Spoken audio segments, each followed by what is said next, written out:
Benvidos a moiceleste.com. Dous xogadores centran as noticias de posibles saídas do Celta neste mercado de fichaxes.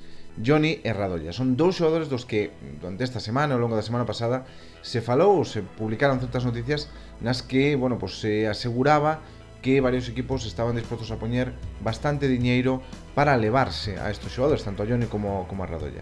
No caso de Johnny, falouse dunha oferta do Nápoles cifrada en 10 millóns de euros, que posteriormente o representante do xogador, Ginés Carvajal, negou o importe desa cantidade, negou que ofrecese o club italiano 10 millóns de euros, pero recoñeceu que dispón ahora mesmo o seu xogador de ofertas importantes, e que, por tanto, eso podría significar que de algún xeito pois algunha desas ofertas se pudese valorar e, quen sabe, o que podría suceder neste caso coa súa posible saída. Veremos. O domingo tamén o Diario Atlántico publicaba que, o xogador estaba tomándose un período de reflexión mentras compite na Eurocopa, e que unha vez que remate a competición, pois valoraría as ofertas que ten e as opcións que hai. Polo que podemos máis ou menos saber, Johnny non vería con malos ollos a súa saída en concreto este ano. Non vería con malos ollos a saída do club, pero entendo que tampouco vería mal pois continuar por lo menos un ano máis. El ten contrato hasta 2019. Recentemente falouse de que se iniciaran conversas para ampliar esa vinculación, que de momento non se concretaron. De momento o xogador sigue tendo ese contrato e unha cláusula que será a partir do 1 de xullo de 18 millóns de euros.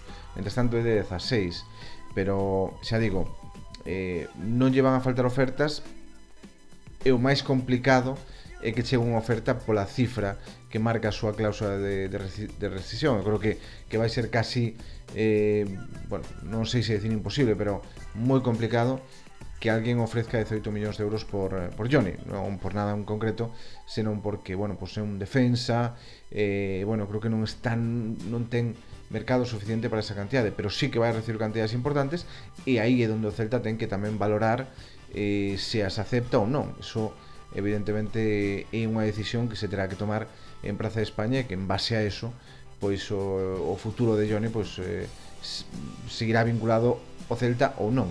En principio a idea que baralla o Consello de Administración é que un xogador canteirán como é Johnny pois non se negocia por el, o que o queira pois terá que levalo polo importe que marca a súa cláusula, como sucedeu no caso de Santi Mina, por exemplo. Pero claro, Santi Mina eran 10 millóns de euros. Veremos en todo caso o que sucede con Johnny, porque seguramente de aquí a que remate o verán vai a dar bastante que falar. O Celta busca un lateral esquerdo e o mellor ten que buscar dous, depende o que dá de si este mercado.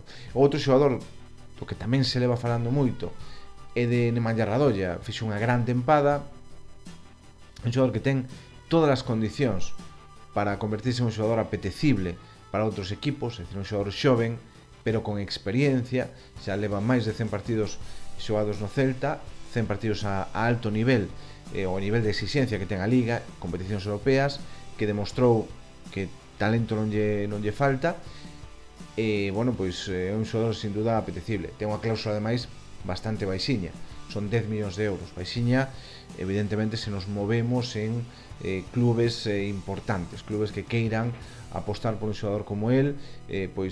Falouse do Milan, que esa posibilidade parece porque non se volveu a mencionar, así que entendo que esa posibilidade está un poquinho no olvido. Esta semana, concretamente Faro de Vigo, un artigo de Armando Álvarez, aseguraba que o Atlético de Madrid xa o tería fichado de non ser pola sanción que pesa sobre o club colchoneiro, a sanción do TAS, que lle impide fichar en este mercado.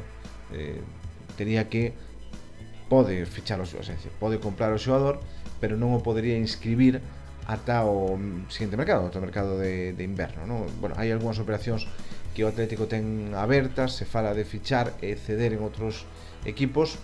Non sabemos que sucedeu aí, pero según estas informacións, insisto, de Faro de Vigo, o xogador estaría xa fichado por Atlético de non ser por eso.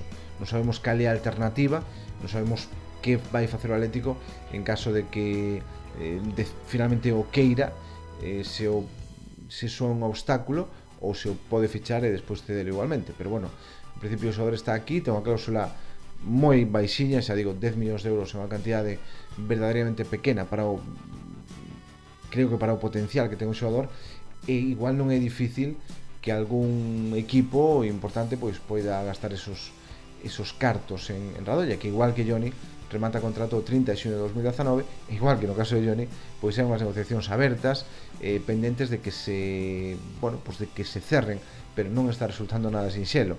Evidentemente, pois o Celta terá que fiar moi fino se quere quedarse con un xogador que de cara ao futuro, un proxecto de futuro fantástico, un xogador que bueno, pois pola idade que ten moitísimo percorrido, incluso percorrido para sair traspasado dentro de 2, 3, 4 temporadas, é dicir, que non tería por que precipitar a súa saída. Eu creo que se el quere pois ir a un equipo pois, con obxectivos o mellor máis ambiciosos, pode facelo en un par de anos. Non é necesario facelo agora, cando posiblemente lle coste o mellor pois facerse con a titularidade, etc. Quizás asentarse no Celta, asentarse na selección serbia, donde non está asentado, pois sería fundamental para dar ese salto xa a un equipo con maiores aspiracións. Se en aquel momento o Celta pois non lle pode ofrecer esas aspiracións. En todo caso, bueno, veremos, porque hai que lembrar que o mercado ainda non se abriu, o mercado de fichaxes, que estamos no mes de xuño e que quedan por diante 2 meses que serán longos, seguramente para estes xogadores, ata que se resolva a situación. E xa digo, veremos o que sucede finalmente con eles. Aquí estaremos para contárvolo, como sempre, por suposto, en moiceleste.com, donde vos manteremos pois informados ao día. E como sempre, pois pido vos que vos suscribades a este canal, que lle dades a like o vídeo se vos gustou, e como sempre, pois o de sempre, sede moi moi felices.